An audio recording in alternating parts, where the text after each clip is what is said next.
Welcome to the CMMC Compliance Guide Podcast. I'm Stacey. And I'm Brooke. From Justice IT Consulting, where we help businesses like yours navigate CMMC and NIST 800-171 compliance. We're hired guns getting companies fast-tracked to compliance, but today we're here to give you all those secrets for free. So if you want to tackle it yourself, you're equipped to do so. Let's dive into today's episode and keep your business on track. Today we're talking FedRAMP. If you're relying on cloud services for compliance, understanding the differences between FedRAMP authorization and equivalency is crucial. It can impact timelines, costs, and the level of effort required during your CMMC assessment. So, Brooke, can you tell us what is FedRAMP? Sure.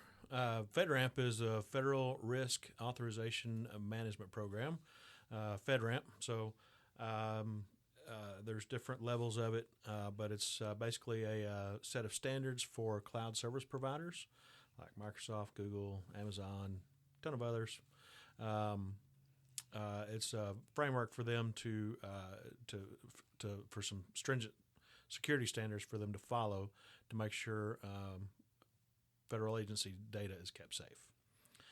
And specifically, really, for us, dealing with the DoD, with CMMC, it's a place where we can rest assured that CUI and SPD is CUI is controlled unclassified information, and SPD is security protection data, where that stuff is can be stored safely.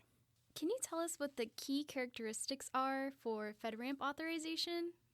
Sure. So FedRAMP is FedRAMP authorization is really ATO, an authorization to operate. So the government gives you authorization to operate and sell your services to federal agencies. In this case, the DoD. So this has to be a sponsoring agency, like the DoD in this case, that sponsors a company, a cloud service provider, to go through the FedRAMP process. It's also considered a more permanent solution than FedRAMP equivalency, which is what we're kind of comparing it to, because it can be reused across other agencies.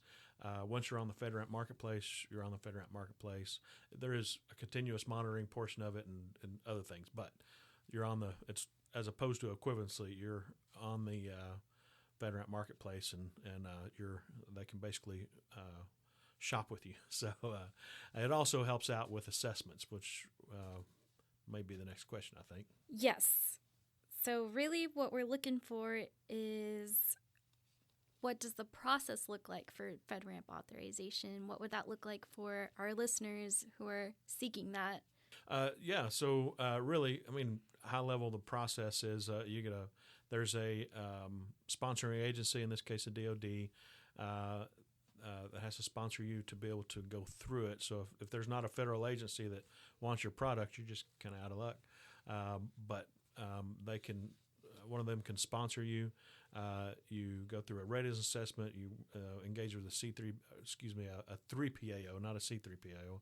Same concept, except C3PAO is CMMC, third-party assessment organization. This is just a third-party assessment organization, so it's a 3PAO. They do the assessment, they generate their documents, and the reports, and then the sponsoring agency approves you or not. But anyway, the sponsoring agency approves you after that. Are there any advantages to FedRAMP authorization? There are advantages other than being able to be resold across federal agencies. That's of course one. You can have other agencies can go through the process and use you for their services as well. But the one big advantage as far as CMMC goes is that it effectively cuts.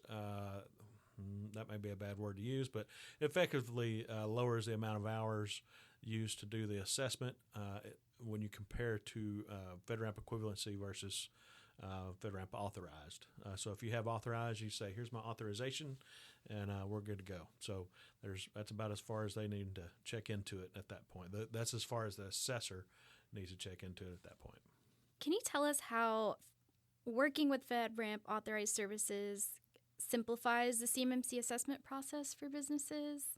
Yeah, I can, and actually, I think I probably just spilled the beans there in the previous answer. But so yes, the during a CMMC assessment, a certification assessment, if you have a FedRAMP authorized service as opposed to a FedRAMP equivalent service, like I said, it's you basically show them the FedRAMP authorization, and they verify that, and they're good to go.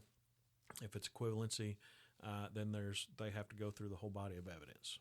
So it's a lot quicker there. You had mentioned FedRAMP equivalency a couple of times. Could you go into the key characteristics of FedRAMP equivalency? Sure. So FedRAMP equivalency is it's a snapshot of a cloud service provider being FedRAMP equivalent. So, but that's not. They don't go through the same process, and it's still rigorous.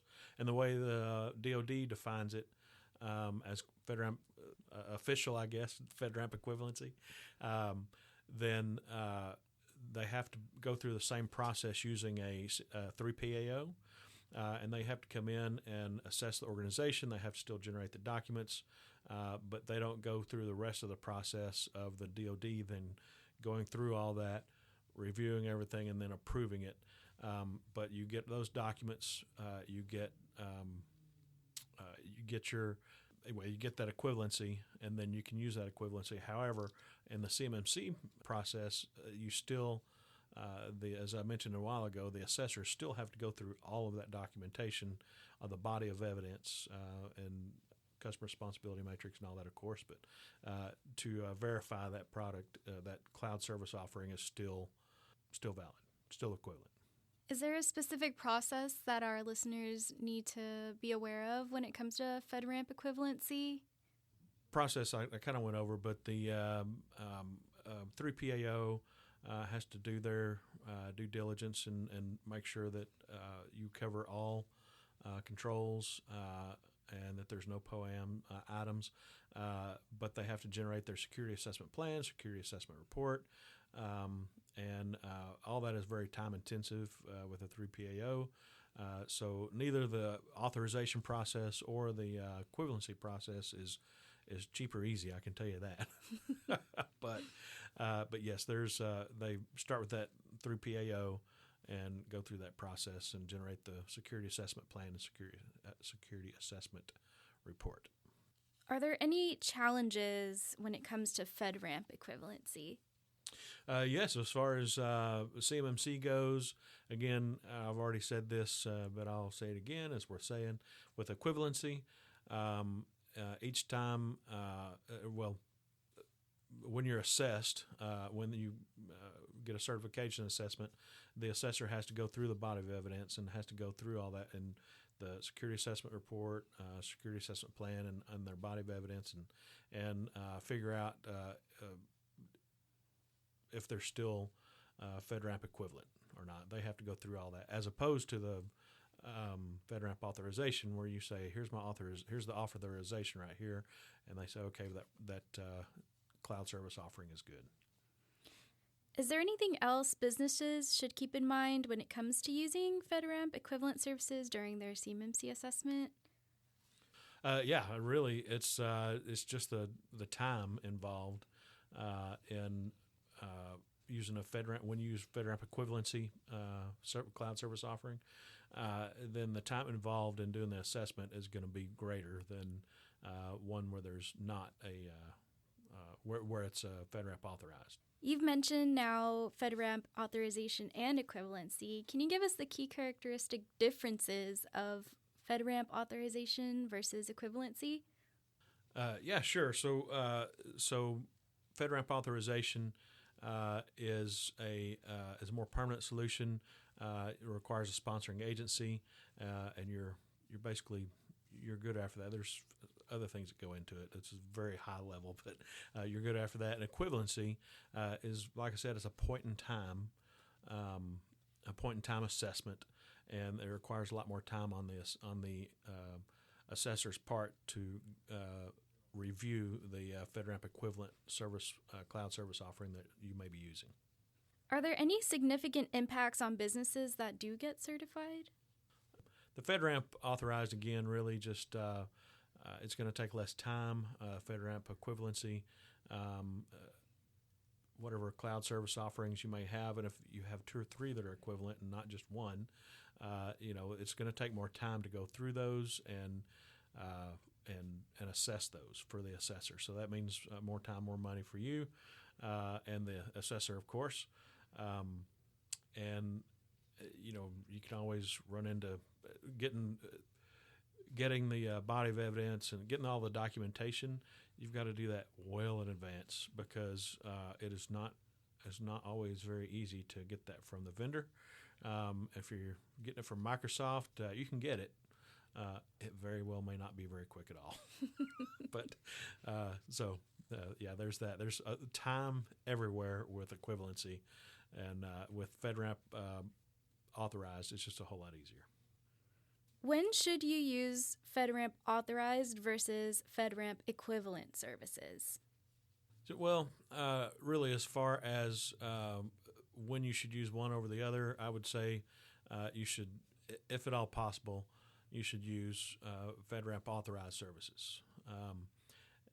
They'll make your life a whole lot easier, and there's less documentation to have to keep track of and gather from the vendors.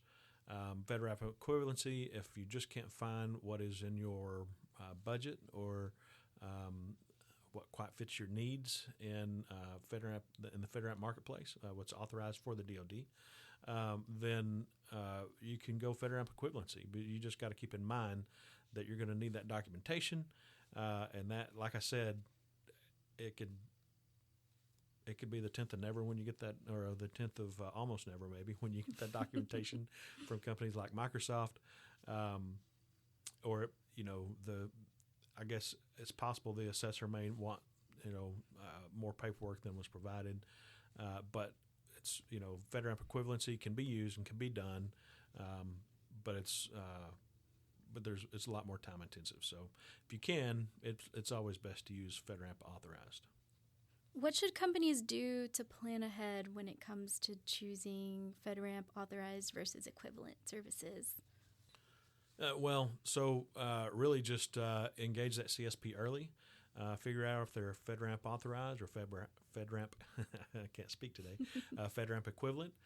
If they're neither, it's a no-go if it's CUI or SPD.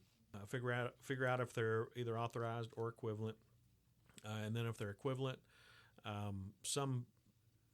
you'll either have to sign a NDA, or you probably have to sign an NDA, but it'll be a process to get that paperwork because they don't just want to turn it over to anybody. So going through that FedRAMP equivalency, a company that's FedRAMP equivalent, you just got to start early and make sure you have that paperwork as soon as possible.